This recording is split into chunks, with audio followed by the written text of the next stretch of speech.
Good morning, Denver, Colorado. This is, I said, a scholarly, so there's lots of coat and ties. There's a lot of people who look like Paul in there. We got ties.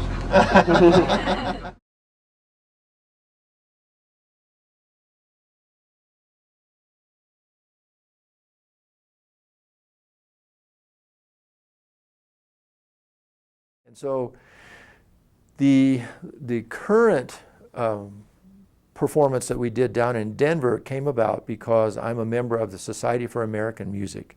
And that society, SAM, Society for American Music, Uncle Sam, it makes perfect sense. And so I went to a conference last year in San Antonio, and it was the first conference I'd gone to. And they always try to focus on music from that area where the conference is. They choose an area and then want music that represents that. And so maybe just because I was new and felt really, okay, gosh, Denver, that's right, that's where Buffalo Bill is. I thought they should try to get the Buffalo Bill Band. And I said, I can make that happen. And I talked to the people in charge of the conference about that, and they thought it sounded like a good idea, asked me to write a proposal.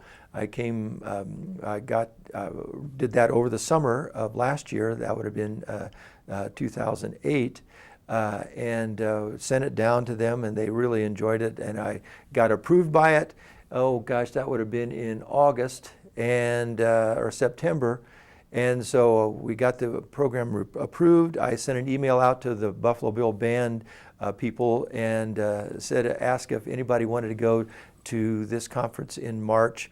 And by less than 24 hours later, I had heard from over 20 people, and so I had a band all put together. They were all excited about going, and so I thought, okay, it's on. And so from then, it was just a matter of planning for that moment.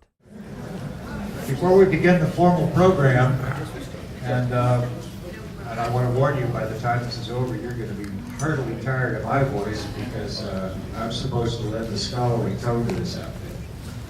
But before we begin, I'd like to introduce the director of the Buffalo Bills Wild West Cowboy Band, and also a member of the Society for American Music, our maestro, Dr. Michael Masterson.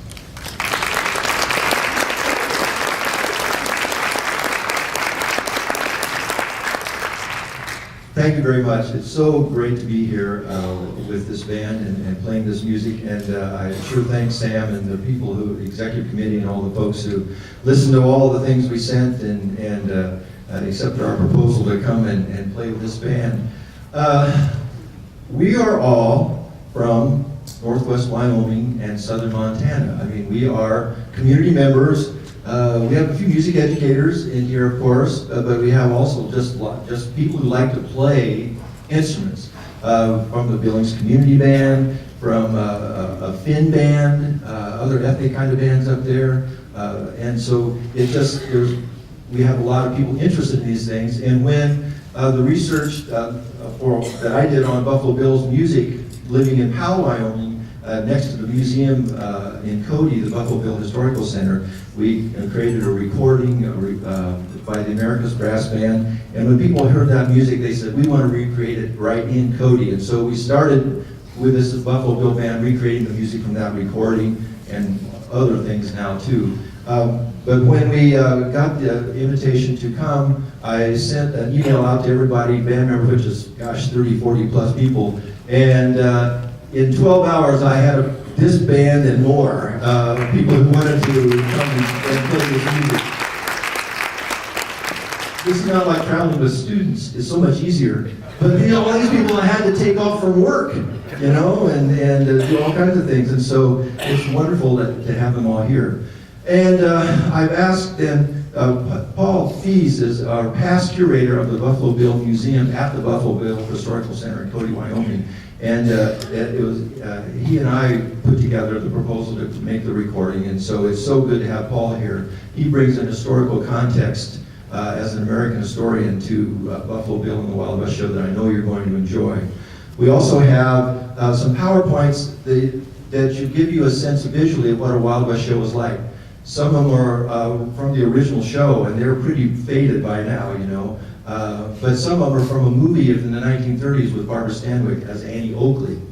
And those are pretty darn good representations of Wild West shows. There's some silly stuff in it, of course, and the treatment of American Indians is just silly. And so those are things of the time, and as is some of the music that we'll be playing. But I think you'll enjoy this. The band we worked hard, and it's just, we've had people travel from all over, and just because the music is loved. And so we're going to turn it over to Paul Fees, and you'll get us, are we ready to start? Here we go.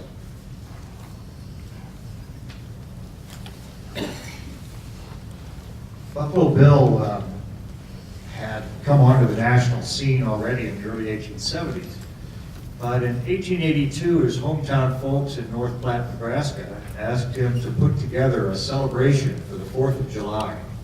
It came to be called the Old Glory Blowout. And it started with something like rodeo with cowboys and bucking broncos. But Cody also invited a group of Indian friends of his, and he had a herd of elk, and he had buffalo, and he had a stagecoach. He had, honest to God, bandits who had turned into sheriffs in North Platte. And what happened came to be called the Old Glory Blowout. It was, in a sense, an informal Wild West show. But probably the best thing that he did was he invited his pal, Bill Sweeney, William Sweeney, who was a military musician from Fort McPherson in North Platte, to bring his cowboy band to his Old Glory Blowout.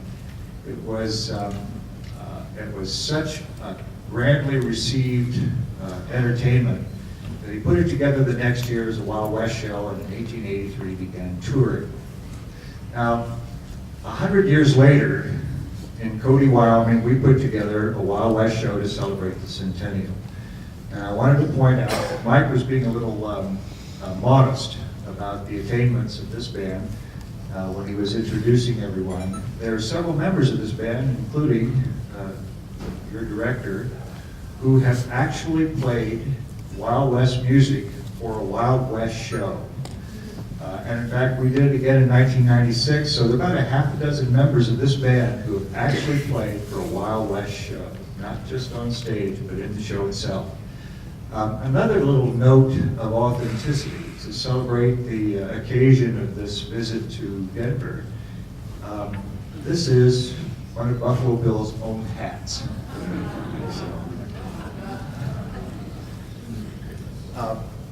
Buffalo Bill, of course, I say of course, maybe you didn't know this, by the late 1880s, this is Colorado, you should know this, of course, was really thought of as one of the representative men of America, highly respected here and abroad. He was a symbol of everything Western. And in fact, his Wild West show, during its 30 plus years of touring, became, in a sense, the disseminator of everything we think of that is Western. The Wild West show was the precursor of film, of television, stage plays, of novels, everything we think of West. There'll be plenty, of course, to hear, but we also want you to take a look at what goes on the screen when it shows up. This is going to give you some flavor, as Mike said, of what a Wild West show was really like. But we begin the concert this afternoon with the number with which Buffalo Bill's Cowboy Band introduced every Wild West show. In fact, the Sousa bands, the others, all repeated this number often and successfully. But this particular arrangement is one that Cody and Sweeney introduced in London in 1887, when the Wild West show made such a hit for Queen Victoria. It begins with a furioso, a military furioso, military-style fanfare, and then moves into sort of a 19th century waltz-based style. And I'm not actually going to tell you the name of the tune, but I'll let you react appropriately when you hear it, as soon as you recognize it.